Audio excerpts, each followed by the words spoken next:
Hello and welcome to the Mobius Development Podcast, a real-time development log of a senior game development project. I'm Casey. I'm Paula. I'm Alex. And this is the low-tech, high-octane, oft-mentioned engineering special where three engineers complain about things that we're asked to do and beg for people to give us easier things to do. So, I don't know where we want to start on complaining about things. I don't know if we want to dive into the journal.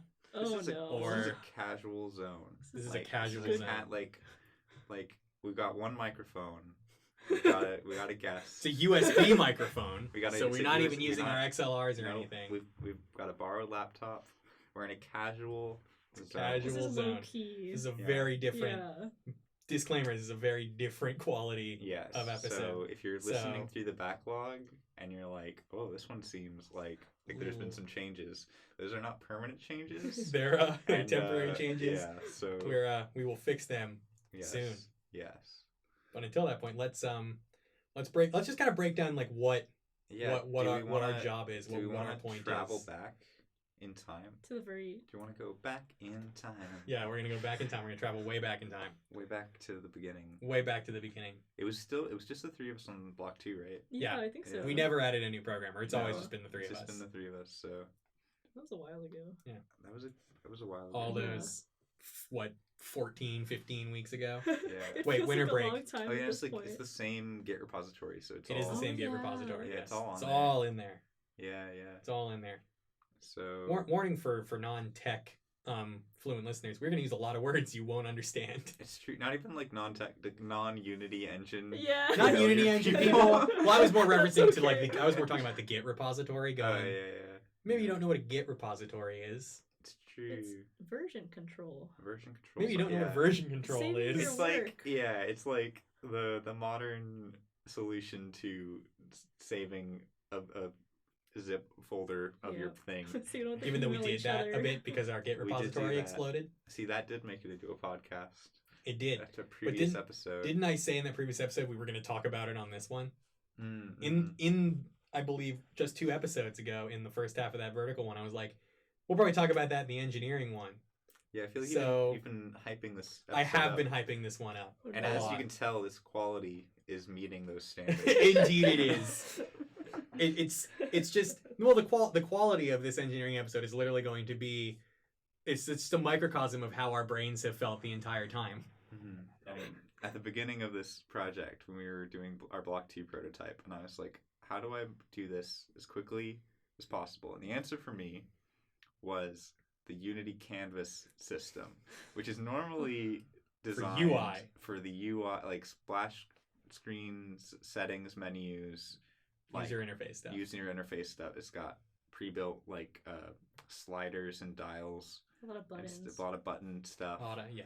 It's really good for that. The reason I chose it is because it scales to whatever size, because it's meant to be UI, and UI is meant to scale so that it looks good on any thing. Whereas like a 3D camera would just change the shape of the camera. So if you were playing on a different resolution, you would just get less of the scene, but the aspect ratio of everything in the scene would be the same. UI is not like that. And this decision has been the crux of many issues during our production cycle. Yes, it has. Because we went, well, I guess we're going to build an entire video game. Yes. With the Unity Canvas. Which means all of our animations, all of our puzzle scripts, all of our every piece of code that we've written since then has been required to work with the Unity Canvas. I feel like it was good at first, and then you start to do like more complicated things, and then you just realize it was great for Block 2. Mm-hmm. We just went, well, we have this infrastructure already. Let's keep using it as things got more complicated, and then we were stuck at that point because it would have been taking a lot to try and rebuild from scratch everything that we did. Yeah, and it's hard to say where we would be at if we were using sprites because they wouldn't scale, right? Yeah, they wouldn't work for different resolutions. We would have probably written scripts to make them do that. But at the same time, we could have made it more adaptable. Like right now, the game only works in a 4:3 aspect ratio, just because of the way the canvas is set up. It has a native resolution of... I think if we have time, we could probably fix that, but that's not like a high priority issue. I think we could, but there are certain things that are very fundamental that I think at this point the return on investment of changing them isn't worth it. Yeah. And one of those things is having a single sprite anywhere in the game. Just because the canvas that we chose to use canvas overlay instead of canvas world space, which again makes sense at the time because it's the easiest way to get it to show up and fill out the whole screen. But it means that if you have a sprite, the canvas is overlaid, so the canvas always renders in front of the sprite no matter what you do, which means we can't have sprites because our whole game is canvases. So yeah, it's just like that's the premise for all future tech issues. But I think except for the Git issue. There's one issue that we've had that's been entirely unrelated to the canvas, but is well known, I believe, among people that work in Unity, is that Git does not love Unity project files. Yeah, that's very accurate. So that's my story. Would anyone else like to share with the group? Oh, is this an AA meeting? Hello, my name is Alex. Hi, Alex. I have programmed with the Unity canvas. Exactly. No, I think we want to let's dig into, because we had two big good God I hate this thing instances with the implemented journal. We had very early on when we were trying to just get that grid of toy trucks to spawn. We're like, we'll make the journal node based. Yes. And then we had all of your problems. But I think if we want to keep it going chronologically, node-based journals are the way to go. Yeah, so if that's the next like we had a glorious 5 weeks of development with no major... Didn't we start the journal in like week 4? I think it was like week 5. It was we started the journal right after the demo. Yeah, I think so. After the playable demo, which was week 4, really? Which was week 4, which means we started week 5. Really? Yeah. God, time has lost all meaning. No, me right? too. That was 5 weeks ago. Is when we started like, we're gonna have this journal. It's gonna be beautiful. It's gonna be node based. It's gonna be able to drag anything in it around because it'll attach to these nodes. Yeah, we had pictures of Tetris. It was we're gonna be great. We're gonna use graph search to make sure that to procedurally place things. It's gonna be fantastic. None of that happened. No, it did not. We filled our journal with toy trucks, and then which we deleted that code. Yes. Well, I think we need to get in. Hours? So we opted for node based, and then fiddled with like trying to get things to spawn where we want them to, which when you're using the Unity Canvas Rect transform is apparently more difficult than you would think. Yeah, we learned a lot about Rect transforms that week. We'd been using them the whole time, but we didn't really know how they really worked. Understand how they work. We were very cavalierly just like stacking them on top of each other and going, "It'll be fine." But when we tried to literally just use a set of nested for loops to go make a grid, not once in those hours did we manage to get that grid to start in the place that we wanted it to start. We never got to implement the other stuff on the nodes because we never managed to get to a place where we could spawn the nodes correctly. Yeah, eventually we did. Yeah, I think we changed it because we wanted a slightly different implementation of the journal. And then we've somewhat stepped back towards nodes again now, but I think in a different way. Is that right? I don't know how the new way is not node. The new way.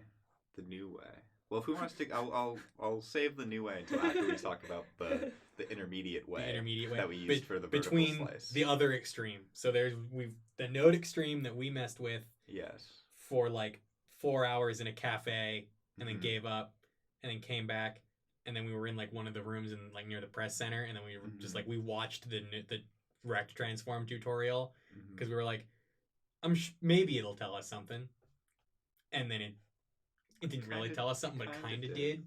So we're like, oh wait, that's how that works. Then we did it, and then it kind of fixed it, but it didn't really fix it. So it was like, well, I guess this also won't work very well for us. Yeah, the moral of that story is if you are working with Rect transforms and you want to set the number directly, you can't. Like, there's nothing in the C# script, as far as I'm aware, or as far as I've been able to research, that lets you say the X position of this Rect transform is this.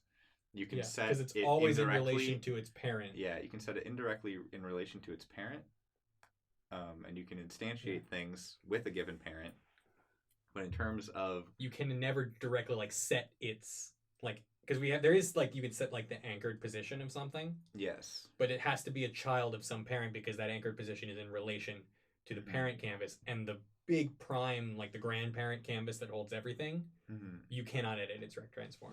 Yeah. So everything has to be in relation to that one. So you have to descend down through its children and go, okay, it's in relation to this. Yeah. Which is fair for how a UI would work. It's how you would expect. But not a game. Not necessarily how we wanted it to work. But we've worked around it now. I think we're in a good spot with it. But except for particles, that still makes me cry. Particles, yeah. We'll have to from the way Eevee reacted, though, it seems that particles overall in Unity are just not worth using. Particles in a 3D Unity game are amazing. Like 2D particles, though. I think Eevee was specifically mentioning, like, if it's in 2D, particles are going to be gross. Just make a GIF. That's true. I've used particle systems in 2D games before, and they can add some juice. Like the example I have is like in a platformer, you want to have that little dust that goes out when the character lands. I think in our space, though, there's nothing that particles add that a pre-made GIF that looks a little bit better wouldn't. Yeah, like a pre-made GIF and a particle system are pretty similar in terms of like what the player sees at the end. That's true. Unless you want little like floaties to like follow. Yeah. In which case, then, which we tried to do for a bit, and that broke. I think we still could do that. I think it's still a dream that could I get it. I think that's a polish. Yeah, it's never made it onto the task list, but I feel like I know how I would do it if I was going to. Because I can. The default particle system doesn't work, but I can make a particle system. But at what point in the production timeline do you take a week to make a particle system that works for canvas objects? In that time where we went and wrote our own middleware scripts for sounds is where you put that. See, but that was necessary. Yeah. Because one audio source playing one sound this is a technical limitation that is fundamental to our game. And needed to be solved. But yeah, in terms of well, I mean, we can dig into that sound middleware too, because from my experience talking to people, Unity's inbuilt animation work is pretty good. Yes. Like, it's pretty good for what we need it for. Its sound, just in general, overall, is so sadly neglected. The way sound works in Unity, even in like its 3D spaces, it's not great. Yeah, it makes sense in 3D because it's based off of audio source at position can create sound, and then you have audio listener at position can hear sound. And so everything else is done procedurally in terms of where that audio source versus that. Like, so audio dampening is done for you, like having it play in the left ear more than the right ear is done for you. Like, all of that juice that's really hard to achieve on your own is done for you, but in a 2D game, none of that happens really. And like I don't think, from my experience, Unity's inbuilt sound is not great at like when, like, if you want have like multiple sounds going on at once, if you want to do some internal layering, a lot of times you would do that in middleware and then have it play the one thing. But I think in our case, though, the way we have things, the way that like you can fundamentally make sound play in the inspector and store sound is the gross thing that our middleware script fixed. Yes. Means maybe calling it like a middleware script isn't the most apt term for it because it's not really middleware. The problem that script is solving is that if you have one audio source and it has an audio clip in it, you cannot overlap sounds. So you could play that audio clip that is stored in the audio clip like component, but if you wanted to play another sound and have them overlap, you need a separate object with a separate component. So originally what I did is I just made a game object for every sound in our game and just referenced that game object to play the sound. That very quickly became unrealistic. Very terrible idea. So the new thing is just a dictionary of sounds, and it instantiates an object just to play that sound, and then it deletes it, which turns out to be better. I'm sure there's a better solution that exists in the world, in the ether. But I don't. Again, it's like fine. I don't know where. I don't know where in the timeline you put that in of like. Yeah. I mean, what we have that dictionary that we have works exactly fine for what we needed to do. Yeah. Like it goes, hey, here's some just play the sound. Make a thing play the sound. Sound with name, and it's like, oh yeah, I have sound with name. I have sound with name. Plays it, so it's like that's no. We have sound with name at home. Yeah, sound with name at home. Yeah, a lot of games programming just turns out to be like, it functions and the user thinks that it's good. That's all I notice. Well, the interesting thing is like when you go for the fun thing that I find about games programming is with games programming you're allowed to use cheats and workarounds that are like frowned upon in your traditional software development settings. So like I forget there was one we were talking about that very specifically did that. Oh, it was the randomizer or something. Yes. Oh, the arbitrary random swaps. Yeah.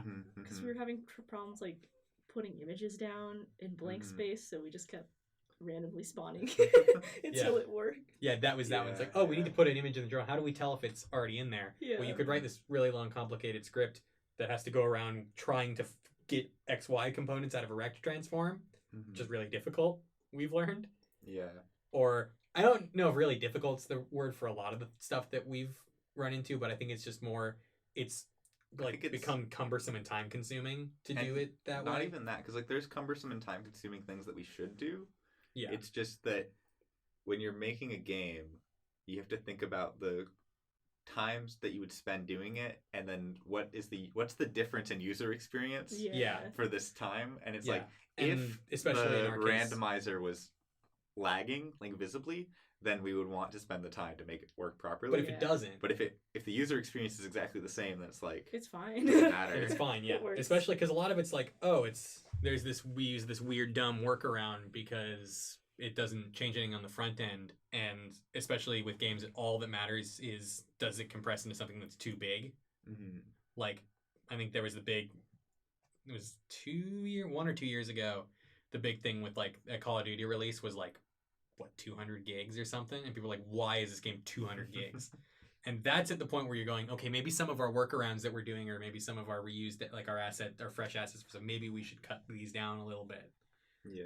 And there are situations too where like computationally it runs fine, but it's like, why is this using so much of my CPU to do what seems like a simple task? Yeah. But I don't think that randomizer did that. No, I don't think so. Because that's the thing. Like the difference in computation, because the numbers are small, is like nothing. Yeah. Because it went from let's intimately check everywhere we could put it, and then put it somewhere, and it became what, like, put it somewhere. Does it work? No. Put it somewhere else. Does it work? No. Put it somewhere else. And keep going until. I don't think it does that anymore. I think that workaround is gone. Yeah, there are many implementations in our code right now that run in like n factorial or worse time, but because our n is always like 7 or it's less, fine. Yeah. It's fine. If we were, I don't think like looking at the big O runtime of a lot of our programs changes a lot of the user experience. I think if we were making a different type of game, it would. I think people who are dealing with PCG, people who are dealing with 3D games where they're like trying to do procedural animations, I feel like there are situations where you really need to do that. Clamp down on your runtime, But for us, as making this like 2D canvas-based game, we can get away with things that run in pretty much anything we write that works. Doesn't matter what the runtime is. It just matters that it has the correct display and that it has the behavior that we expect. We picked the right game for 170s. For 170s. So we can for a team with 3 programmers. For a team with 3 programmers, yes. If we had more programmers, I think we could adapt to some more of these bigger things. But we just were like, we knew the scale would be 3 programmers. That's all we need. I feel like the culture among programmers is getting better, but I still don't think I would want to be on a team where like everyone is a tech person. Like I like having a team with a lot of artists. Yeah, me too. Well, because I think every single person on the team, or on the engineering team, is also doing some form of artistic work for the game as well. Actually, no, wait, no, Alex, you're not. I mean, you're doing lead stuff. No, you might be doing particle stuff. Human artistic. I took Amanda's scripts and made them into vectors. That's true, you did. You're doing an art related thing, because Jay did some of them too. Because I'm making all the sounds, so I'm going out and I'm doing something more than just like, oh, let's than just like staring at a code base for forever. Yeah. Which I also made all of our animations. You did make all of our animations. That's true. Yeah. And then Paula, you're also just on the art team. Yeah. And doing Paula makes actual art, makes illustrations. The go into the game. Yeah, you're the one doing double duty. But like sound art and animation. I've worked in that culture just a little bit, like when I was doing AI stuff with the Game Boy guys, and excuse me, and it wasn't bad, but it was definitely like I was sitting there going, I am having significantly less fun programming than I was when I was programming jams for this project, specifically because all of the programmers are not part of that less pleasant programmer culture that is, again, it's getting better, but it's still there. What would you say defines that culture? Because I'm not entirely sure I know what you're talking about.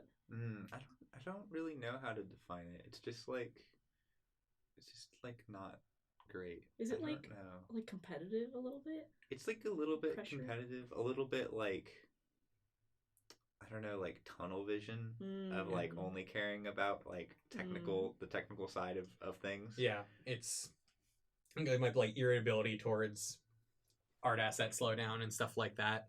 Yeah.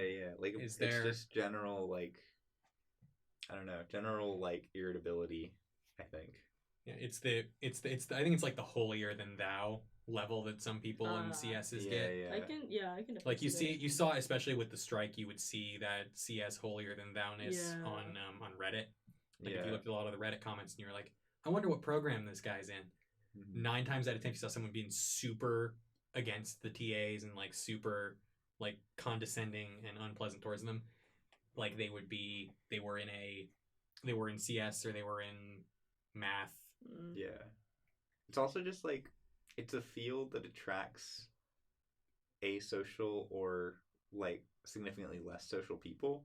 Yeah. And I think when you're making a game, you need some social people. Exactly. One of the guys I was working with on the AI thing that they'd also brought on was he wasn't particularly like this, but he is in the pure CS program, and he has said multiple times that when the word group project comes up in computer science, it is like throwing a bucket of water on a witch in that room. They're so opposed to the idea of working with anyone but themselves. That's crazy. Where I'm sitting there going like, wait, isn't software development team-based too? Just like in games, you're going to be working on a team for the rest of your life, so you better fucking learn how to do it. I feel like it's so much better to work in a team than something like this. No, it is. And I think that's something that the games program here does really well, is that it incentivizes programmers to not work by themselves all the time. Yeah. Because the pure CS courses that we have to take, they're always like, no cheating, no sharing code, no working together. Yeah. Maybe you can pair program. And then the games-based ones that do CS, so 120 and any of like the CMs that do coding, like Game AI, it's like, in Game AI, every project is a group project. Yeah. Everyone, you have a partner, you work with someone. If you find code out there that does a thing that you do, go for it, use it, just cite it. No need to reinvent the wheel of code if someone's already written it and it does the thing you needed 15 lines of code to do. Yeah. Just say that someone made it. And that's really, and it's someone just take advantage of the fact that one person does not know everything. Other people also know things. And do that. Like, because like, I think another part of that culture is like the idea of like, I don't want to share this code with people because if they find someone that makes it run better, they're just better at this than I am. And my code was bad, even if it doesn't run in any different time. Yeah.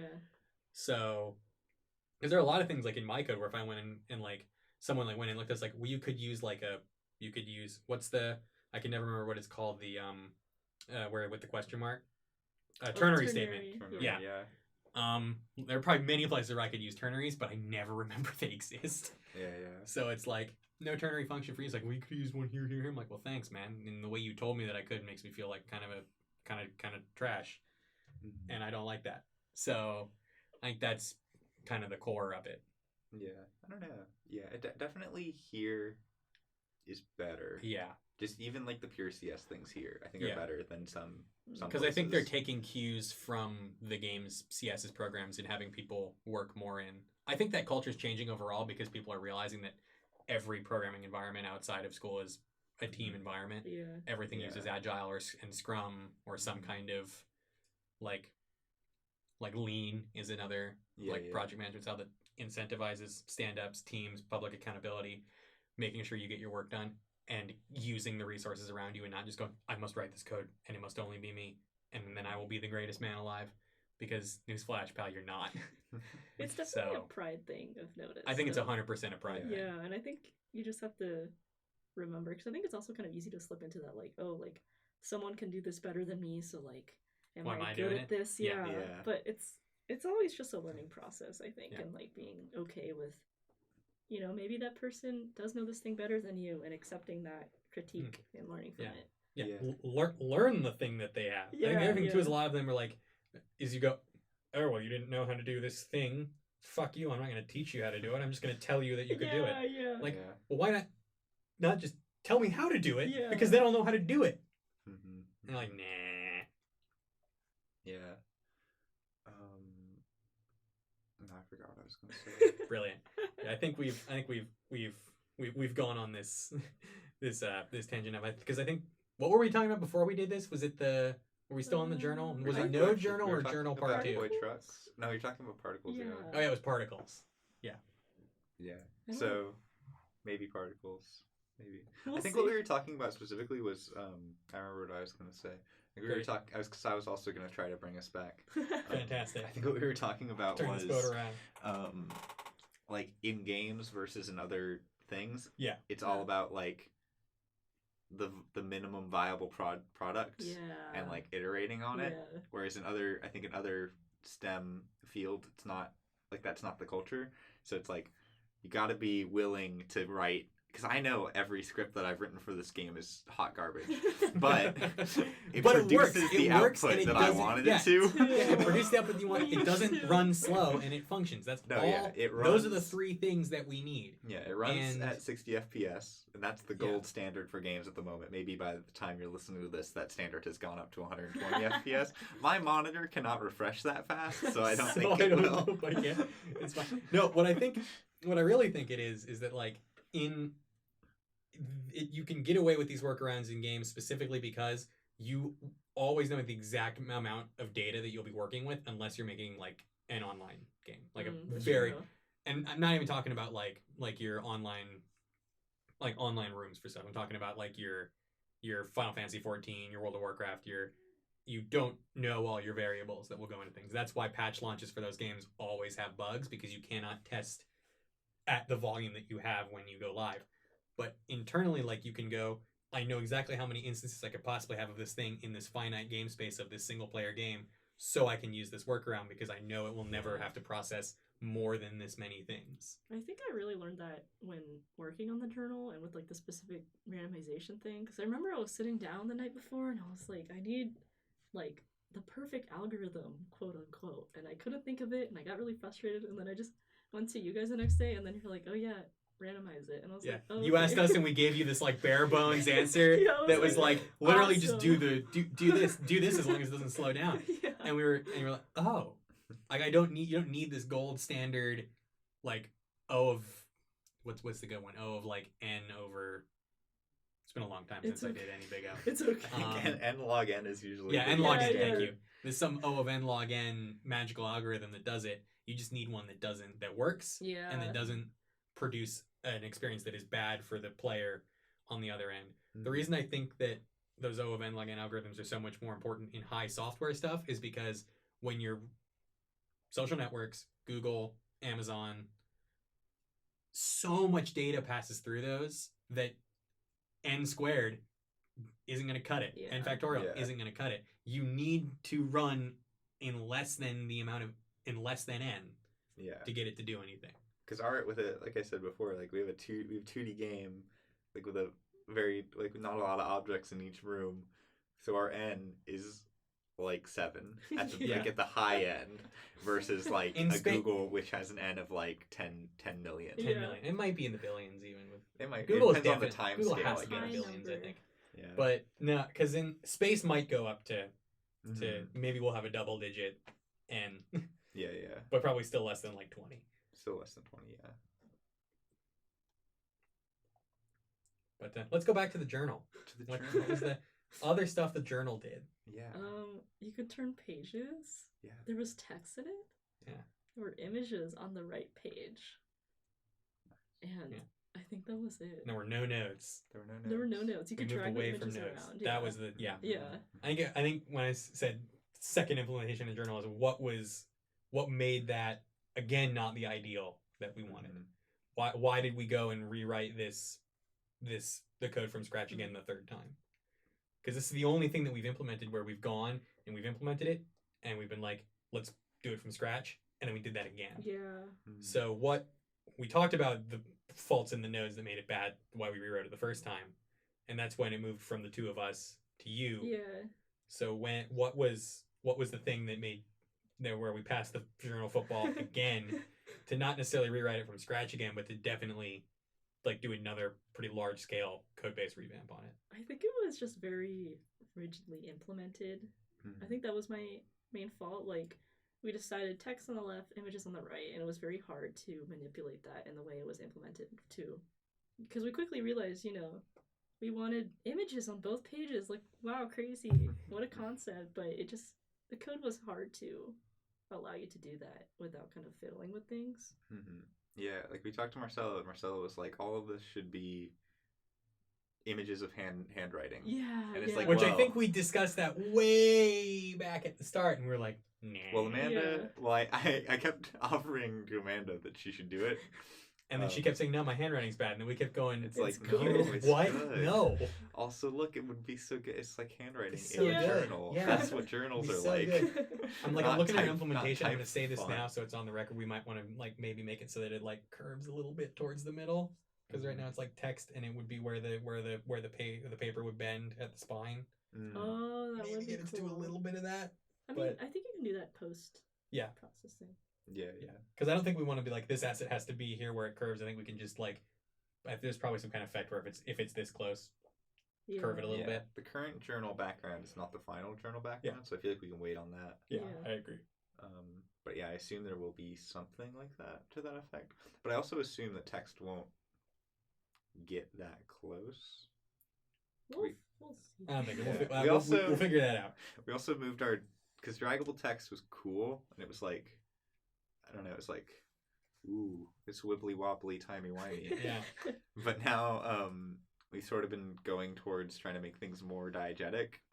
So we've got text on sticky notes now. Yeah. And so that, I think, it can be flat on the sticky note. It doesn't matter where you put the sticky note. It's still flat on the sticky note.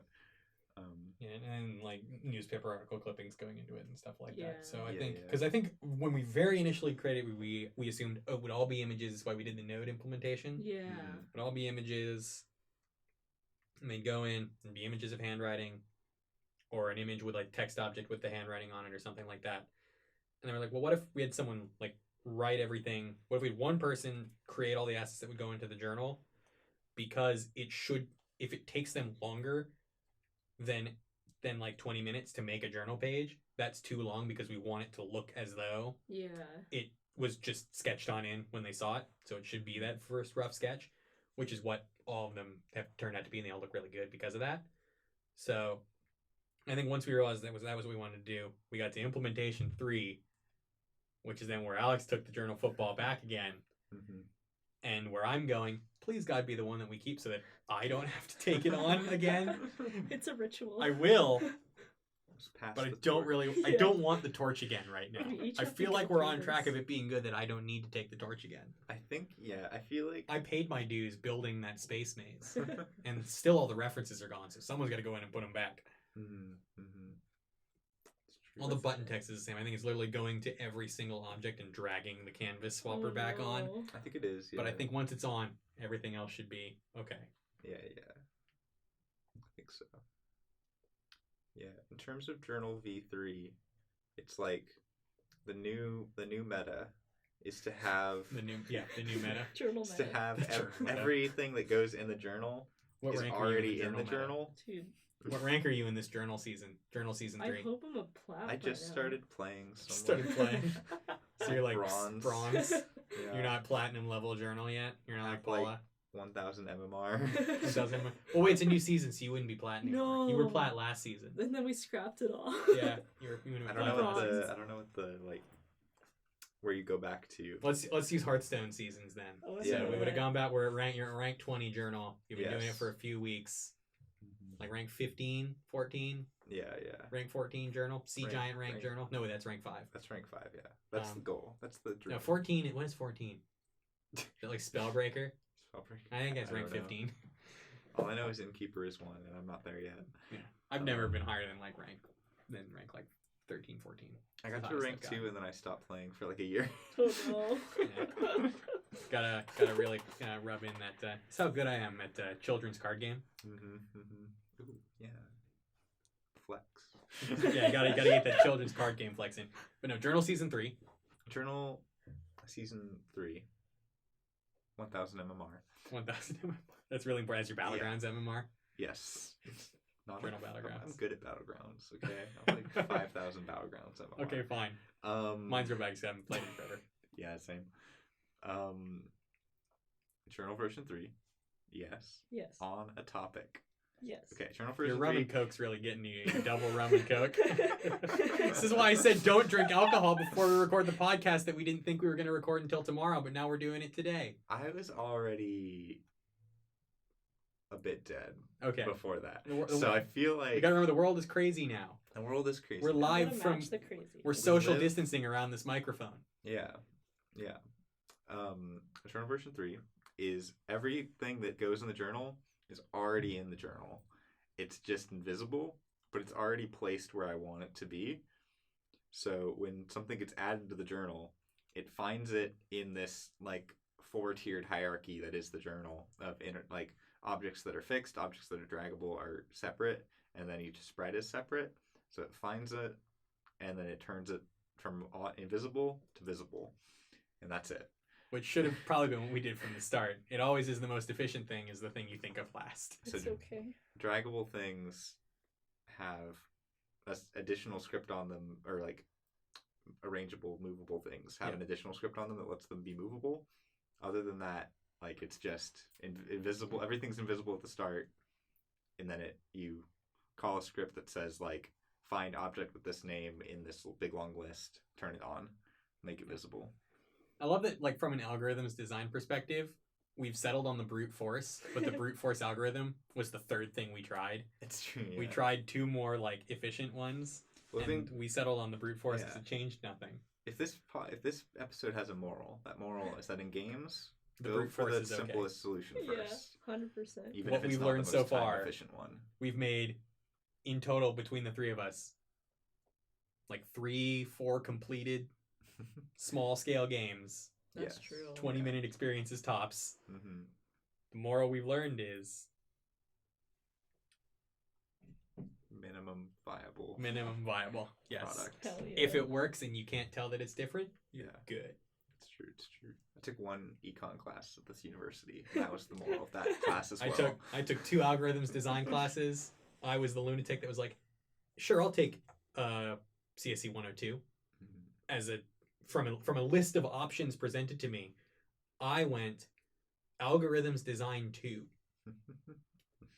And I did not fail. There we go. A lot of people failed, but I did not fail. Did not do well, but I didn't fail. You didn't fail, that's what counts. I didn't fail. I think like 30% of people failed. Eesh. Like they were really trying. More than half of the people failed my 12B. What? Really? Really? Because it was with Daryl Long. Oh, right, you were in the Daryl Long. I was in the Daryl Long Shout out to one where Daryl everyone Long. failed 12B. Was he the one I on the remember hoverboard? that. Did he go on a hoverboarding class? He was on a hoverboard, yeah. I remember that. I remember I think hearing... he was just like, I'm a 'cause tenured Jay was in professor and that. everyone's going to fail. And it's like, ooh. Yeah, That's- Daryl has a kind of a reputation of That's a spicy meat. heavy level fun. You passed Long's 12B, I did though, right? pass, yeah. I think I got like a B+. That's good. Yeah. That's what I got in my 12B. Yeah. But I had it with Sesh. But Oh, I so love many Sesh. people. No, Sesh is great. I had Sesh for 12B and 101. Yeah. Never have I gone to a programming lecture and so purely understood the high level of the programming It's so than when good. Sesh lectured to me. His programming assignments were really hard. I think I only completed like 2 of them. And that was enough to pass because the way the curve went. But See, I've somehow made it through this entire experience and never had Sesh. you as never had Oh. Sesh. Never had Sesh. It's okay. Yeah, Sesh is I've never fantastic. Seen, I cannot imagine. Imagine this, a god. This ideal. Imagine a god He's with a touched sitar. down on Earth, yeah. The Yeah. sitar. Just because there's that picture of him playing the sitar that people found and made memes of. So we skipped something in our chronology. when we went to journal version 3, which is that we skipped the Git explosion. Oh yeah. Right. The Git explosion was that point. Yes, That let's was talk about the before. Git explosion. The Git explosion was the great Git explosion of merging March 2020. March 2020. So we had just done our first thing where we had actually had enough content in the game to where we could split up tasks properly among the 3 of us. Yeah. We were all working on without having to deal with like weird. Everyone's working in the same Everyone's scene, working on the conflicts, same objects in the same scene, and like which is a problem, hierarchy and stuff like that. Which is all a problem that that Unity kind of always has. Yeah, it's just that scene. It's not you don't do it. Yeah. So don't do that. Don't mess with stuff in the same same scene and then do that. Yeah. So we had 3 scenes, so we were able to all work in different scenes, which was good. But we still had a lot of issues when it came to merging, which I think were related to having very old versions of the project and having a bad git ignore. In that we had a git ignore, which is the same as our current git ignore, except it was called git ignore. It had an invisible file suffix, right? Like it was unity.gitignore.txt, and that .txt didn't show up on my computer, and none of us noticed, and it was all fine, except it was ignoring nothing. Except it was ignoring nothing because it didn't read as a git ignore. This is not a git ignore. And didn't the Unity didn't when we redo it, the Unity.gitignore didn't work either? Yeah, no, it has to be just .gitignore. Yeah. With no file name. Yeah. Which is weird to me. But now it works. Now it's beautiful. We went from 6,000 files in our repository to around 700. It's so beautiful. I think it's even 400. 400 on the last merge I did. Oh, interesting. Yeah. Or like 400 changed files. Yeah. But I think the base is around 700. Yeah. Like if you were to clone it, you'd get around 700 because files. Unity would just make the other files. Yeah, we had a lot of files that are auto-generated by Unity stored in our Git repo, which is like not ideal. Please don't do that. Yeah. No, but then we to step back from the solution of that git ignore, we tried so prior to the release of the vertical slice that we talked about before on a previous episode, we had an 8-hour programming jam that we will not call crunch because I don't really think it was. I didn't want to hate myself after, so I don't think it was crunch. Yeah, I don't want to call it crunch because I had fun in those 8 hours. Yeah. I wasn't like, oh god, everything's gonna blow up. I need to get these. We weren't like getting 15 million things done that had to be done. Yeah. In that we were getting just kind of cleaning things, putting them together, making sure little stuff didn't break. I think similar to this podcast, I was a little bit like sleepy crazy. Like, yeah, I'm just gonna ramble. Yeah, no, because we can get to the there was one. I'm trying to remember. There was one other thing before that jam. I guess we can talk about programmer crunch, which I think would be interesting to go into after this. Mm-hmm. But so we'd merged everything together, and in this 8-hour programming jam, about an hour and 45 minutes of it, the hour and 45 minutes that were after the time where we had all agreed that Alex and I would go home and leave you in peace in your home. It's been an hour and 40 minutes after that. Programmer stubbornness. We talked about this. Mm-hmm. It's real. Attempting to not nuke the repo and start over from a backup with a new git ignore. I remember just laying on the floor. You had given up and laid on the floor. And you all were just on this messed up repo and just struggling. Yeah. And I was because oh no. What was the thing where we finally got it all to merge and it loaded the work for the second 2 scenes? Everything was beautiful. I was like, because all I was looking at was the stuff that we were adding, and I was like, it's so everything is work. And then I was like, now let me just run it start to finish. Like I'm just gonna run it through, and it's gonna be so. And I immediately. All the assets are gone. Everything was just error. It's like when you're playing Gmod and you don't have one of the games installed. Just a big everything has error. a big flashing error. Yep. It's like it's all broken. And I was like, what? It's like everything except for what we had just merged in got merged out, which I didn't think was a thing, but apparently it was. It defaulted because it was because it defaulted to some weird version of master. Yeah. Other fundamental Git rule we broke. We merged directly on a master. Yeah, we didn't have it. We didn't until up to that point. We did not have a development branch. We were just whenever we were going to merge everything together, we merged it straight on a master. Because convention be damned. Apparently, no. I learned in CMPM 120, the game, like the class that sort of sets you up for this class. It's like the same thing, but you only get 5 weeks instead of 20 weeks. Yeah. And you have like a 3-person team instead of a 10-person team. I had a 4-person team. You had a 4-person team. I had a 4-person team. Fancy. But just wanted to flex there a little bit. That's a quality flex. This is the disaster episode. We had one live artist from with the that apocalypse. Artist produced content at a level that like 5 artists did, so it was beautiful. Yeah. Oh, that's really nice. Real good. That class, they've like they taught us the conventions and the ways that you make Unity work with Git. Mm-hmm. I forgot all of that when it came to making the repo during Block 2 and 171. Why did 120 cover your conventions for Unity with Git? Did Nathan not use Phaser? Yeah, they did teach us still like they some still taught us yeah. the conventions. I remember though. the develop. Yeah. And they were like, "This is how you should name your branch." Wait, did I take one branch? Like, I took 120 at a different time than you guys. I took it. Yeah. I took it my second year. It was included in the material. Like we weren't tested on it. Like we didn't produce things using Unity. But it was in the thing. Like this is how you would do it with these engines, and like make sure everything goes together properly. It's like it was in the curriculum, but it wasn't. We didn't do it. Okay. No, I remember now why my 120 I was one of the people that took 120 my second year, because initially when I had like registered, it was like you take 120 your second year. That was like what the advisor said you did. So I overworked myself to hell. There's a reason I had to appeal to declare the major, was because I'd overworked myself so much trying to match that schedule, because I didn't realize everyone takes 120 when they're third year. I didn't realize that either. I thought it was super behind. But I apparently, like, when I went to talk about the appeal after I'd done it, it's like, dog, you're super ahead. I'm like, oh, okay. I worked myself for nothing. But so I'd taken it immediately after the great purge of Daryl Long, where everyone failed that 12B. Yikes. So there were so many people that were going to take 120, and then they all failed 12B and then didn't take it that spring. So I was like, oh, there are people I wanted to work with that are now gone and dead. So you took it as a I took it as a sophomore. You took it as a sophomore. I took it as a sophomore. Wait, what? Really? Oh yeah, you took it at. I guess we must have taken it at the same time. At the same time, because I was sophomore in the spring. Yeah. Because me and Amanda also did sophomore 120. We made that like weird food truck game. I don't know if you remember. I'm trying to think. Oh, we didn't present, so you wouldn't remember. That's right. I wouldn't remember that. Yeah, I was like trying to remember it. No, we presented directly to Elizabeth. Like we went to Elizabeth's office. I barely knew you guys back then. Yeah, a thing that I still regret. But so like no one in that class knows about the janky food truck game, because we just I presented mine was the one where our logo looked like a tube of toothpaste. Oh yeah. That was ours.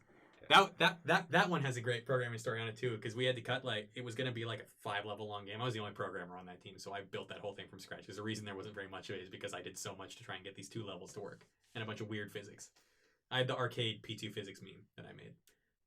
The overly distracted boyfriend. I did arcade physics was the one he's looking away from, and P2 physics was the one that he was looking at. But ninja physics. Not ninja. I ignored ninja physics. I don't care about ninja physics. No, but what happened was, like, I would build the level, I would import the tiled script, I would make sure all the collisions worked, I would run the level, blank screen. No. Nothing. Oh, First level would run fine, run it, blank screen. Fix a couple things, clean it up, make sure there was no weird stuff, blank screen. That bug proceeds to happen for like 2 weeks. No. So we're like, okay, we're gonna cut this level because I can't get it to work. So it's like week 9. We're like, we may have to cut another one if we can't get it to work, which would leave us with just like our weird janky tutorial, which would be like a 5-minute game, and that would be really bad. So we go to section. We go to one of the TAs. I think it was Nicole, and we look at it and we're like, the TA looks at it. We're like, I got literally nothing for you. Like, I cannot find a problem in your code that would cause this at all. So I sit there and go, well, there's one thing left to do, and it's the thing that if it works, I am literally going to jump out of a window. So I took my mouse, I clicked, I dragged over all the code, I cut it, and I pasted it back into the text window, and I compiled it, and it ran. And I jumped out of a window because it was literally the hidden white spaces that come up that cause things to compile wrong that just work if you cut it and paste it back in. No. So we lost the level in like a week and a half of work because of those hidden white spaces. And I was just like, this is the worst bug in the world. I hate it because you don't think of it first. That like physically causes me pain. No, you don't, because you do not think of it first. And I'm like, why this one? This is why I don't like Python. It wasn't in Python, it was in JS. Oh, yeah. I know, but Phaser was in JS. Yeah, I feel like it's better now, though. Python or Phaser? Not Phaser, but JS. Well, Phaser 3 is good. We were in Phaser. That year was in Phaser 2. Yeah. Like Phaser 2.5 Phaser 3 is good. Because we were using Phaser Community Edition, which is different from Phaser 2. Because it had the open the community Discord and stuff, so it had community resources. Mm-hmm. But I think in terms of if you were going to start making a game in Phaser right now, which I do not recommend, you would be using Phaser 3. I liked Phaser a lot. Yeah. It's beautiful. Okay. I love JavaScript. I found that the pre-built physics in Phaser are trash, and it's actually easier to get something that's not meant for games, like p5.js, that can just draw shapes on a canvas and build implement the physics yourself. There. Because you only, like, if you're making a game, there's only a certain subset of the physics that you need, so you can make a much lighter game using I just need the code that draws things onto the canvas, because that's kind of weird.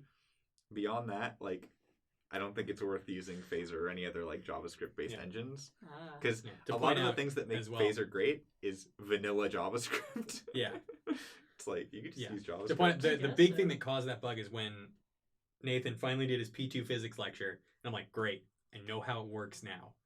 I'm gonna turn everything over. So I go into my code base. I have like 25 files. I had 25 text files. I'm like, all right, change my imports. We're using p2.physics. Awesome. Run it. Literally everything explodes. Like, I transfer all the physics objects over. I remap them all. Everything just explodes. And I'm like, man, our sick shrimp-based puzzle platformer is having a real problem. I would love to like go back to that game and like make it fresh again. But like, I'd have to like contact Griffin and be like, hey, dog, are you cool with me like new teaming it up from scratch with this idea? He'd probably be fine with it.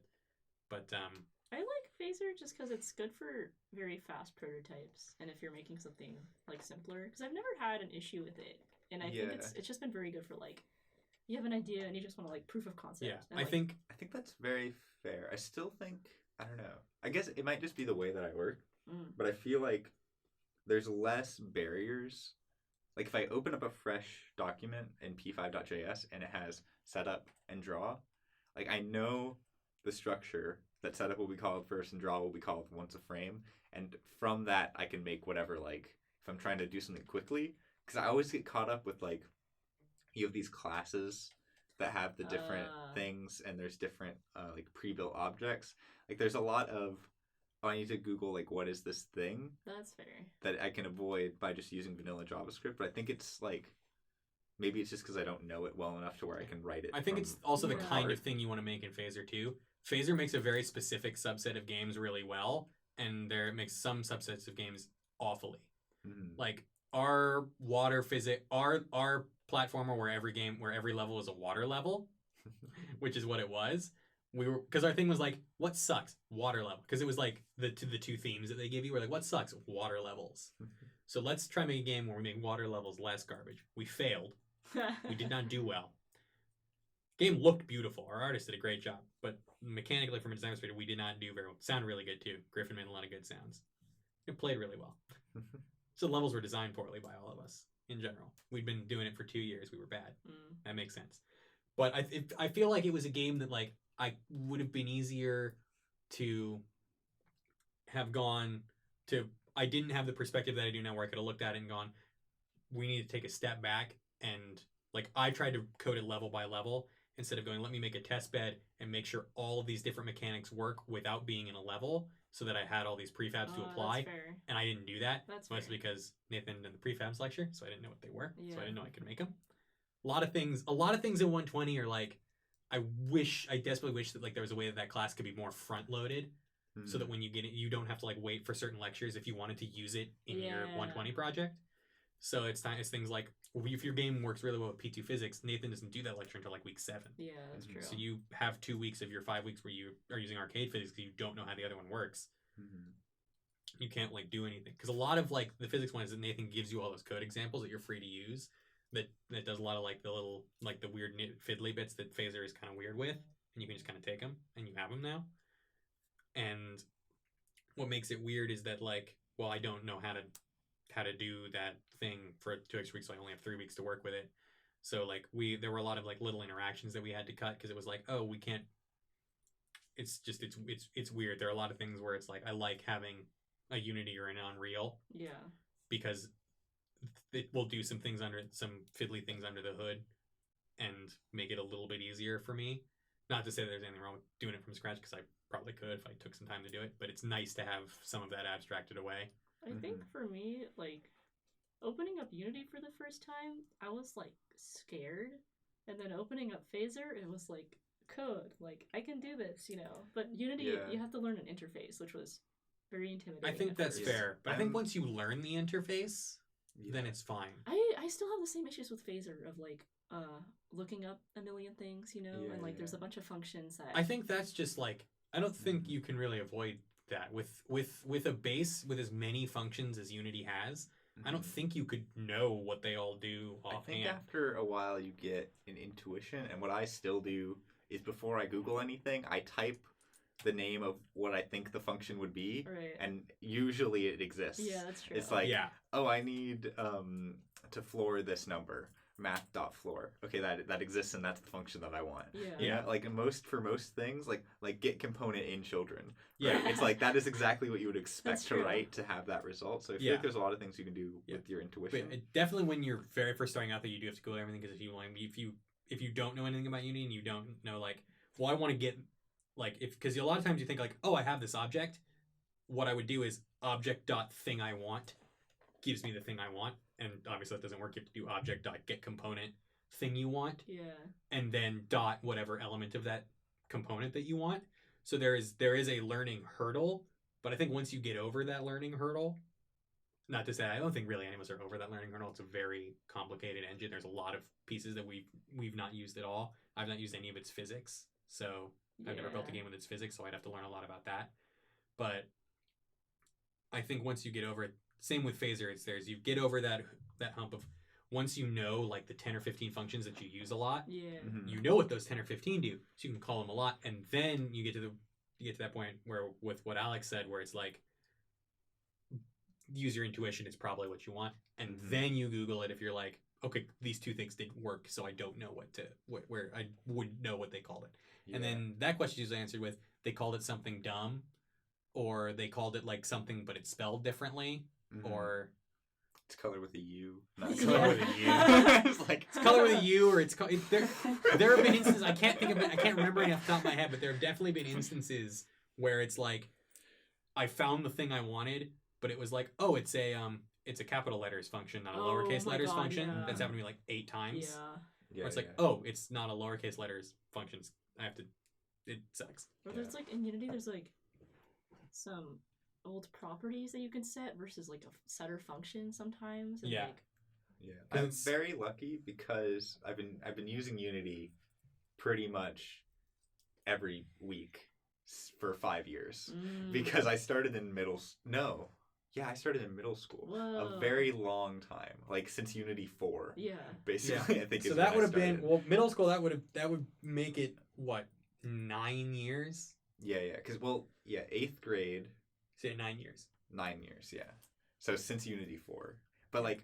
So you can go on a Unity jump and say you've got 10 years of Unity. 10 years of Unity. I have used Unity a lot. And every experience that I got, every opportunity that I got during this curriculum that I could use Unity instead of whatever like thing, like 80K, I was like, I'll just use Unity. I know Unity. Because they only bar Unity because it's like, it's got that learning. Because it's got that learning curve, yeah. That's what I liked about. I'm very lucky that I had a friend in middle school who was like, "We need to learn Unity," and I was like, "What? What is this? This is hard." No, but that's what I like about Brian's 151 procedural music course is that the final project is in Unity. It has to be in Unity. So it's like good.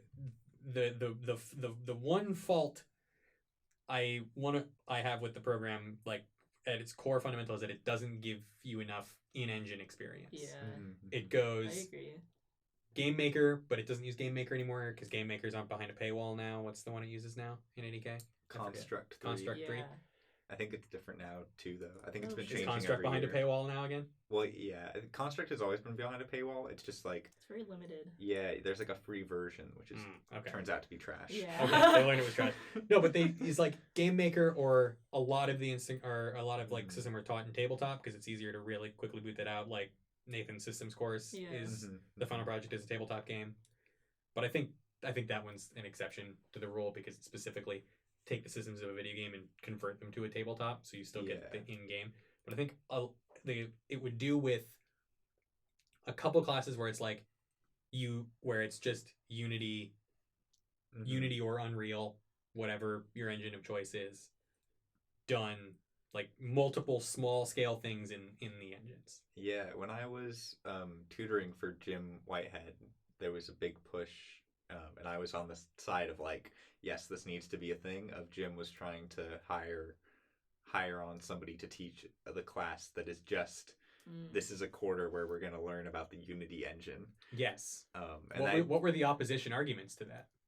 It was just, I think it was just hard to find somebody to hire. It's like, is this worth it? Like, and it was like, yeah, this is worth it. People need to know how to use Unity because 90% of teams are going to be using Unity, and and then pitches will roll around. Yeah, it's like if you know C, you know every programming language. If you know Unity, you pretty much know every game engine. Every like not open source, every hobbyist game engine. Yeah, everything that's like you have an editor, and you have like the game window and the scene window, and you've got an object hierarchy. Like these things transfer to Unreal and to Godot or Godot, like. I assume they transfer into proprietary engines as well. I would assume because I assume that proprietary company engines have editors as well. So unless you work at Epic Games, in which case you just use the Unreal Engine. It's true. Which is what the man from Epic Games told me over the course of an hour. It's like, it was literally saying, how great the Unreal Engine is? I'm like, yes, I'm fully aware of how great it is. Could you show me some cool things that it does? Literally, because it was a corporate presentation. It's like, look at all these things you can do with the Unreal Engine. You can be an architect with the Unreal Engine. You can film The Mandalorian with the Unreal Engine because they did that, and it's super cool because they had that big LED screen, and it literally was an environment rendered in Unreal, which is super cool. That was the only thing I thought where I was like, that's a thing I didn't know, and I'm glad I know it. But I'm like, for the last 10 minutes, he actually just opened the engine and was like, here's these kind of things that it has that Unity and Godot don't. Like, could you have not done that for the last hour? That would have been so much more valuable. But it wasn't. But you're right, and then I think if you know Unity, by extension, if you learn Unreal first, it's the same deal. Yeah. You have knowledge of them both, because when you look at a lot of applications, when it asks for engine experience, it usually says Unity or Unreal. Very rarely does it specifically say one, and that's usually when they're already using it. Yeah, Unreal is very odd because Unreal, the learning curve for Unreal is that you can get in and you can make a game more easily in Unreal than you can in Unity. Making that game good is much harder in Unreal than it is in Unity. But making that game amazing is easier in Unreal than it is in Unity. So it's very odd. Like, the peak for Unreal is higher than the peak for Unity, especially in terms of graphics. But the beginning part of that curve, for Unity, it's just a straight line, a good old bell up. Curve. Yeah. Are you saying straight line, or are you saying a bell curve? I'm saying not quite an exponential, but you have this slow start and then you go whoosh up into the world of I can make a logarithmic curve. I don't know what it would be. It's it's a whoosh. It's an exponential. It has a special exponential name. With a tail. Yeah, it has a special name. It starts with an S or something. But it starts as an exponential. It goes up, and then it exponentially decays like that. So it's like an S. Yeah. Anyway, math. Math done. Okay. Math complete. Whereas Unreal is just it goes up, and then it goes sideways, and then there's a straight line, boop, to the amazing games that you see coming out, like Fortnite. Unreal. Yeah, it's an Epic Games game. It's in Unreal. Yeah. Oh shit. Yeah, it's not what you think of when you think of an Unreal game, because when you think of an Unreal game, you think of it's real world equivalent graphics engine. The namesake Yeah. of like you don't think of a very stylized game. Yeah, you like think of Fortnite. like Forza or something like that. Forza, scenes in The Mandalorian. Scenes in The Mandalorian, yeah. Yeah. But that Mandalorian stuff is crazy. Have you seen that, Paula? Uh-uh. That's crazy. It's like green screens are dead. It's just giant LCD things that are displaying the thing that the green screen would have been chroma keyed into. Yeah. So it's like so TV the screen? actors can react basically to it's it. just a big they're super, it's not, green screen's not quite dead because these screens are super expensive. Yeah. But it's it's like a 360 space that in essence it displays a rendered space in Unreal. Is it like so it's VR, but like kinda, but it uses the camera tracking that they use where they have their full on cameras that are recording the scene. That camera tracking is mapped to the camera in Unreal, so that as the camera moves, as they move light the camera and position setup, the camera it changes the camera in the Unreal scene changes and it moves around. After this, I'll show you a video of it because I can probably find one. It's super cool. It's very cool, and it's the thing that it solves is like Lucasfilms spent millions of dollars going in and drawing over the green reflections in C-3PO because you could not have anything shiny with a green screen because it'll reflect the green and then get chroma keyed into transparency. Yeah. So when it came to the Mandalorian is wearing silver Beskar steel armor, everything is shiny. Everything's shiny. But when the LED screens are shining the natural light from the rendering, the reflections are correct. So the reflections are already done. Yeah. Because it's rendering this, it'll do the same thing with sunlight and whatnot. Mm-hmm. But to move off that tangent, let's get all the way back to our Git explosion. We're making a game. We're making a video game. Well, it's the engineering one. We're here to talk about cool programming stuff. It's tech time. It's hashtag tech time. Hashtag tech time. But yeah, so Git explosion. I think we did a good job of we covered explaining why it exploded. Yeah. And now we're all those standards that you would expect. We are now to have from the start. We have them now. We're now being good boys. Yeah, good boys and girls, and we have a development branch. So any potential hiring managers listening to this, we are using best practices now. We've learned our lesson, and we've learned our lesson. We will never we're happy fail to follow your style guide. Best practices ever again. I feel like we're like better in that way. Yeah, we learned from we learned why those best practices exist by doing them wrong. We are not like sheep that are just following your orders. Exactly. We understand your motivations. Why. Yes, we're exactly. Now. Yeah. So we continue. Yeah. The next thing in that chronology has already been covered, which is Journal V3. Yep. And that brings us to now. Post-vertical slice. Post-vertical, what tech stuff we want to do. Which I suppose we could talk about the pervasive hidden bug that only appeared in builds. Yes. The touch bug. This is the most annoying thing that we've encountered during this thing, which is that you have it in the editor. You're tapping around. You're playing the game. Everything's Gucci, right? You export it. God damn it. You export it, build it, blow it up on a full screen onto a touchscreen device. Mine is a Microsoft Surface. I don't know if it would still happen if it was on an iPad. I haven't tested it. Yeah, there's some Xcode problems that are still. It's giving me this big old error message when it tries to compile. I don't quite know what it is. I'll research it over spring break. I'm gonna go to an Apple store and be like, "Can you guys answer Xcode related questions?" And they're gonna be like, "No, we can't." I'll be like, "Do you know who could?" Because I'll go to Cupertino. I can't go to and knock on the Apple campus door and be like, "Hi, can you answer some Xcode questions for me?" That'd be great. I fully fit. It's like going to San Francisco and knocking on the Unity door and going, "Hey, can you make buttons take multiple inputs?"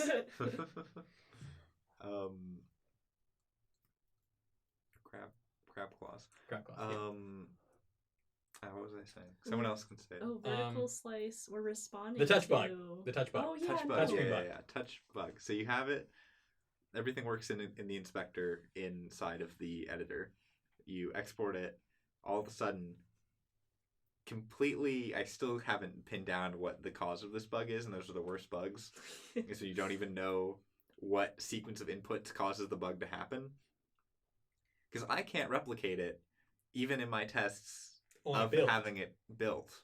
I cannot replicate it with my with my finger, but your ET finger reaching out. Yeah, reaching out and tapping things. I've tried like every finger on my hand. Didn't we say we were gonna write a little AI that would tap, that would be a tap AI that would like randomly tap. I think that might be a spring break. That might be worth it to try to fix this bug. But essentially, it just crashes randomly, and I don't know why. I think we've narrowed it down to it being touch input, though, right? Because I think we've done that. Yeah. If I tell people to tap slower, it doesn't crash as often, but it still crashes sometimes. And again, it doesn't. From my tests of the build, tapping like I cannot get it to crash on my own. And at any point where I'm testing it on a build with a mouse, so on the Mac and the PC builds, clicking all over the place, nothing. Yeah, no one has ever.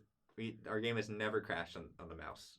People using the mouse or the trackpad. Like that was my other solution. This is an important playtest. I want this to be finished without crashing. Use the trackpad. We in our development environment, and we just as members of the team working on a build, have never been able to replicate this bug. It popped up in the demo, and we were like, "Hey, let's figure that out." And then we completely forgot about it, and it popped up in that first test in the vertical, and we were like, "Oh my god, we forgot about the tap bug because it doesn't show up in the editor." I changed the way that we were handling touch the day after. I did my own tests. Like this is the day after. This is 5 weeks ago. Like the day after we encountered that bug, I was like, I'm gonna fix this right now. So I changed the way that we were doing the touch input. And then I did my own test. I was like, tap, tap, tap, tap, tap, like tap, so many taps. All the taps. Every possible all the taps. It's a military funeral with all these taps. Every possible like duration and sequence that I could think of. It was fine. 4 weeks later, we do vertical, and then bam, like first play test. It's like first play test. What did you do? When Robin was playing it and it crashed on the other play tester's computer, I was like, oh no, the one test it wouldn't crash. I know, she's gonna like rip us apart. Well, then Jasmine gave us our grading breakdown. We're like, oh, thank God. Yeah. It's true. It turns out that the only thing that needs work is narrative. Yeah. Literally because they total at 4, right? And everything was like 3.5, 3.5, 4. There was a 4.5. Did they total at 5? I think it was. I think because it's the same spreadsheet for every deliverable in the whole class. Yeah. Like, it'll be the same one in 172. So it has these numbers, and I think they're going to get progressively out of more until they get to 10. Yeah, so I think it was out of 5 this time. It was out of 5 this time. I think most of ours were like 4s and 4.5. Pretty much everything was a 4, I think. And then there was a 2 in the 2 narrative ones. Because we just hadn't done a lot. Because we just didn't have a lot. Art direction execution was like 3.54 and yeah. A lot of really good stuff there. It's on track, I think, I think definitely on what track. Jasmine told you at the meeting that I couldn't go to because I got the text like, hey, there's a TA meeting. I'm like, well, I am physically stepping into my shower right now, so I don't think I can miss this meeting. Zoom in from the shower. It's like, hi guys, I'm here in the shower. In scenic the shower. Scenic the shower. Hi, I've chroma keyed. I've used the virtual background to make it rain, to make it look like I'm in a rainstorm. Hi, I'm in a hurricane. That's why I'm wet and not wearing clothes. I believe it. But yeah, and also Jasmine, not our TA anymore. Yeah. Oh yeah. Sad times. We're gonna get a new TA. We're gonna have to onboard them to our janky existence. Because like in my heart of hearts, I'm like, oh, it'd be Max or Evie, but I'm like, I don't think they got fired. What? I think they were one of the withholding TAs. Max definitely did not. Max did. Fired. Yeah, I remember he posted on the Discord. I'm not sure. He said he might, but I don't. I feel like they would have told us. I feel like if they had I don't been. think either of them I did. don't think anyone in any of the 172 TAs did. I thought there was 2. Was there 2? There were 2 that held up, but that was Max and Evie. No, because Max posted on the Discord, like on the 170 Discord, that he released grades. He wasn't gonna do it. I thought he said that he wasn't. I'm like 90% sure he's. I don't want to go back and check, so I'll believe you. Like, cause we can check later. My hope would be, we get Max because Max was our Block 2 TA. Yeah, so he saw it in its very infancy, or they saw it in their very infancy, so they can see it again. Yeah. Or Evie, who has played it like 8 times and seems to really like it. Yeah. I think Evie has like always been like one of the first playtests where it's like, Evie, come play this game. and we'll get a lot of good feedback from her. Yeah, I think it'll be very different. I think, but not bad, you know? Yeah. Just different, which I think is, in the long run, is probably good to get another It's why set the of instructors eyes. change in 172 as well. Yeah. Because I think in terms of like scheduling meetings, because Marcelo is still around, I think in terms of, because we're already doing his office hours all the time, I feel like if the choice is between like Marcelo and Tad, we should probably pick Tad. I'd be down to pick Tad and then continue doing the office hours with Marcelo. Because I think that's probably as the most many eyes efficient way as to do possible. I think on a project. Because I think the Marcelo meeting and then office hours with Marcelo, it's a lot of Marcelo. Our game is very tailored around things that Marcelo said he liked about it. We kept having those issues where they changed the schedule. So schedule, so we had Marcelo, and then the very next day, Marcelo again. And it's like, hey, Marcelo, we haven't done anything yet. Progress. No, because I think what it ended up being is like a lot of our art direction is very lean into Marcelo give us all this feedback. It's very much a game that looks like a game that Marcelo would play because it's the feedback he's been giving us. I think so, but I also think like we were leaning that way anyway. Yeah, I think and it was helpful. And that was part of why. Like, I think it went both ways. Like, we were like, oh, we're making a game with this sort of art, and we know that Marcelo is down with this sort of art and this sort of thing, so we should go from him. Yeah. Same thing with interactive narrative, but we realized too late with Michael, which like, hey, we should look into Michael a lot. Yeah. I think same thing because he's not teaching 172 next quarter either, so we should see if we can still manage to meet with him. I'll know when his office hours are. Yeah. Wait, that won't matter. His office hours will be digital. It won't matter. Well, I mean, we can arrange to have calls during that time. I was about to say, wait, because like I'll know when it is when I go to class, but I'm like, wait, all of our spring quarter classes are online because of the coronavirus. So I'll be able to sign up for his office hours, and I guess I'll just be like, hey, can I use this office hours window as like 172 feedback? Can we do that? If you are a listener of this podcast and you're in 170 in the next year after us or any following year, I think our experience will diverge here a bit. Just a little bit. They diverged 5 weeks ago when the strike started, to be abundantly clear. Another pandemic. Unless there's another pandemic. You never know. Or the current pandemic continues to be the thing. A thing, yeah. But if literally the pandemic stays at the exact same severity up until we get a vaccine, in which case then we'll all be fine and the anti-vaxxers will die. And I think, I mean, if you're that dumb, I suppose natural selection was going to get you eventually. So, but yeah, because I remember we said earlier, it's like, this is going to be a resource because our experience can't possibly be that different from a course structure perspective than it would be in the past. And we proceed to spend only 5 weeks of our 20-week development time with having an experience, actually doing it the way that it's been done in the past and that it will be done in the future. The rest of it is remote classes, strikes, international pandemics, an election year. Oh, yeah. That's less important, but it is an election year. It's a lot at once. That colors the thing. It's a very crazy year. Yeah. It's very different, which means I think it'll be when I'm a 35-year-old man, I'm like, go back and listen to this. Like, man, I remember what I was doing during that outbreak. I was recording a podcast. And I can go back and be like, here's what I thought about that thing. And go, and Mike could be like, maybe I was an idiot. Maybe I still think the same things. I don't know. But the hope is that, like, it's still weird. Everything is weird. Yeah, I think 35, no matter what your thoughts are right now, 35-year-old you will think that you were an idiot. Yeah. That's fair. I'll be like, God, why was I friends with these people? And I'll like get on and I'll like call one of you guys, be like, we were dumb. We were real dumb. Assuming we're still friends in 13 years. 22-year-old me knows that 18-year-old me was an idiot, so I feel like 35-year-old me is just gonna be like, what is this clown doing? I think, God, why did they ever consider not having a development branch? Because I feel like there are some things I've said in this podcast that I think I will still think when I'm 35. I think my Big Mac analogy from last week that I really like is going to maintain. Probably, I don't think you listened to the one where I use the Big Mac analogy. I mean, I don't think it's posted. No, the Big Mac analogy one is up. It went up last night. But if a little behind the scenes of how long it takes these to go up in terms of when they're recorded. That's true, yeah. I've now dated this as to last night is when the 4th episode came out. This is the 6th episode. And even on top of that, we're not recording this one at our normal recording time. We're a bit late. We're a bit late. Yeah, we're tossing it up to the world. But we are running out of time in the room, and I think we've gone far off the tangent of engineering-based things. Is there anything else that you guys specifically want to like? No, I think we covered all the things, right? I think so.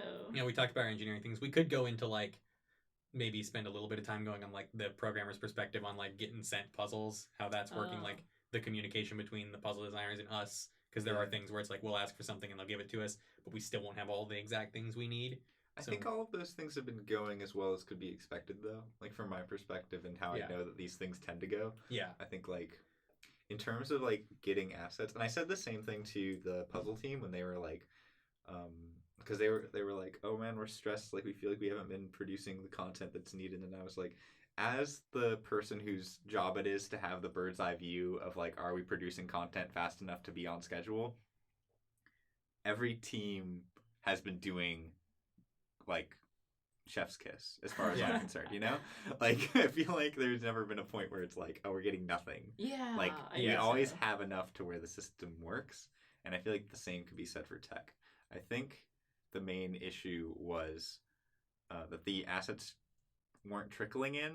They were coming in. Well, I was talking about puzzles, not assets. Oh, puzzles, yeah. But I was talking about how I don't think there's been an implementation task on a puzzle that I've had where I haven't had to DM the puzzle designer and go, well, I don't know these 3 things about, I don't know what it's supposed to look like when it starts, or I don't know what it's supposed to look like when it ends. Like, I know how it functions. You've given me that, but you haven't given me, like, kind of the nitty gritty stuff, which might be slightly our fault of telling Kelly to not focus on the details yet. Mm-hmm. But I feel like that may have been overused and gone, like, I still need some details, but I don't need all of the details. Mm-hmm. Like, the density puzzle, where we said don't focus on the details of the density puzzle, like, the hints aren't too important right now, and stuff like that, but the start state and the solution state still kind of matter, and I think that might have been a little bit our fault in how we communicated that. But there have been times where I'm like, design people, can you give me like 3 more things so that I can actually write it? Because I can't write the scripts until I have the objects in the right place, and I need you to tell me where they go to start so that I can put them in the right place so I know what script each of them needs to have. Yeah, I do think there's a disconnect between tech team and the rest of the team in terms of what things are technically difficult and what things are technically easy. I think that rift exists almost everywhere. I think so too. I think that's a rift that's in the professional world, to be perfectly honest. Because that's the thing that Michael talks about. He wants like design sensitive programmers and programmer sensitive. He wants the unicorn dev, or he wants to encourage. That's why we have to take art courses, right. And it's why, as much as they deeply hate it, the artists have to take programming courses so that they have some semblance of an idea of what shit is hard for us to do. I think most programmers hate the art stuff. I think I had fun in them, but I'm different. So. See, no, that's what I was gonna say. I think like the 3 of us are different in that we like both. Yeah, it's true. I think like we definitely have different focuses and different like hard like skills, but in terms of like we like to dabble in the different things, and there are some people that do not like to dabble. Our mindset echoes that of the unicorn that like Adam and Michael talk about in terms of like that does a little bit of both. Yeah. Now I'm ever so slightly bummed that unicorn is entirely focused on design, because I think design and programming and design and art, like all of us are pretty good designers. That's something that people are okay with, but it was the knowledge of the other elements of the team that people don't like as much. And the thing that kicks me is that like the art courses that we're required to take are all wholly visually based, and I'm like, I'm bad at, I like it and I understand the work that's in it, but I'm bad at it. There's only one course that does that double duty of like a programmer can take it, it counts as a program requirement, and it does something artistic, and that's 150. That's just the digital sound course. I think there's a severe lack of other artistic mediums that go into games that are also that can do that double duty. Like I think a games film course that focuses entirely on constructing cinematics would be a cool middle ground like that. But it's just like another elective choice. Like literally, like the whole thing is watching cinematics and structuring them, and then like making your own. I'm honestly not sure entirely what you mean by, like visual arts classes don't do the same as like a programming class, because I think they're both just like new skills that you pick up, and I don't think there's any difference in them other than just like what you practice. Okay, I think the point I was trying to make with the arts ones versus 150 is that in terms of the double of like the things that you can do that as like the program requirements that you have to do these extra artistic courses, and the artistic requirements you have to do these extra programming courses. What I'm saying is the artistic requirements for the programmers lean very hard into the visual and not into other artistic creative fields that also go into games. That's the point that I'm making. Yeah, not that's why my favorite class that's offered at this university is procedural art, because it's both, and it's so inherently both that you cannot twain the art and the programming are the same. Which is why I don't like that as much, because I'm not good at 147. Yeah, 147. Yeah, procedural. I think it's called procedural generation. Okay. Yeah, it's different every time. Because I took it as proc gen. Yeah, because there's no core curriculum for it. It's different no matter who teaches it. Because I know Kate Compton taught it once, and Adam Smith teaches it, and whatnot. That was a long time ago when Kate. Yeah, Kate was a few years ago. Yeah, but Adam taught it in the fall when I took it, and I quite enjoyed it. But I was hamstrung by the visual requirements because I wasn't very good at them. So I would have loved that, like, maybe that one said we're gonna do proc gen, some visual, some procedural audio, so that it wasn't all just visual art proc gen. Yeah, that is a class that is taught completely differently every time it's taught. I feel like it should be a class that you can get credit for repeating. Yeah, it should be like a 179 different every time you take it. I think it used to be. That's one of those classes that was like born of 179. I think. Yeah. That it is fundamentally different every time it's taught. Because it's just, what is the professor that's teaching it good at? Because there's no core curriculum for it. It's literally just teach about procedural generation for 10 weeks. Yeah. So when Adam does it. It's the stuff that Adam likes. When Kate taught it, was the stuff that Kate liked. I think Kate made the course. Because I think they found out there was a 146 and a 148. What do we put here? And but yeah, it's the course is born. So I think 150 was born out of 179 as well. I think Nathan taught it as a 179, and people were like, "Damn, I really like this weird sound man." Yeah, when Nathan doesn't like me calling him weird. He was very upset when I called his Japanese board game collection weird. Oh my god! He was on his Zoom game stream, and we were playing the sound design Jackbox game. And I was like, if I win, do I get Nathan's weird board game collection? He was like, I resent that you called them weird. Like, I meant weird as a compliment. But I'm like, okay, don't call Nathan's thing weird. Nathan, you're a cool dude if you're listening. Your board game collection isn't weird. It's super cool. Some of them are weird, though. I'm going to hold by that.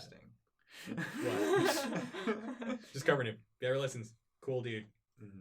I take back my weird comment. All right. Should I keep talking about 147, or should we sign off? I mean, we could do a little bit of that if you want, but I think we're pretty close to signing off. I think we've rambled about programming and whatnot enough. But I believe it. Next episode, we'll be back. Amanda will be back. Yes. She will be here. It's true. This was originally going to be recorded when she was out of town, so she actually physically would be unable to be here. But now that's not the case. She could have been here. That's true. But we probably won't have an episode over spring break, but we'll have one.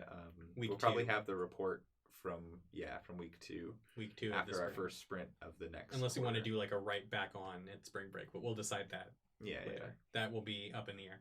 The guaranteed next one would be 2 weeks in, where we're gonna probably talk about adapting to the entirely remote curriculum. Yeah. I'm sure we'll have a lot to talk about designing 4 weeks from now. Designing through social distancing, a lot of very interesting stuff. Because it very well could be that like we can't meet in person because the pandemic has gotten so much worse, and it's like we can't. Yeah. It's irresponsible for us to meet in person, so we have to develop entirely remotely. In which case, it's gonna be so weird. In which case, the coronavirus will mean that I had to purchase a good microphone so that we could record this podcast remotely. Yeah. But I have 2 good microphones, so I can lend one to whoever the other person is on. But one of us will need to purchase one, and I guess I'll have to sanitize it and then push it out of the door. Yeah. One hopes it does not get that much worse, but that's a possibility. But where it seems that the next one will be talking about developing in the state of the coronavirus, which will be a very interesting. And then probably also digging into what are we going to do with 172. We'll know what the deliverables are. We'll know what our structure is. But that'll be a good time. Next time. We don't normally preview what we're going to talk about next time. We preview what we're going to do over the next 2 weeks. See, but we're not going to do anything. We're going to do anything. It's spring break, and we're being actively encouraged not to. We don't have a spring plan for the next. Yeah. We're going to be quarantined. Yeah. Or not quarantine. Social distance. Everyone was gonna social distance when Animal Crossing came out anyway. Nothing's gonna change. I was gonna watch people social distance while they were playing Animal Crossing, and I was just gonna keep playing Fire Emblem. I believe it. But all right, you want to sign us off? Yes, this has been the Mobius Development Podcast engineering episode. I'm Casey. I'm Paula. I'm Alex. And thank you very much for listening.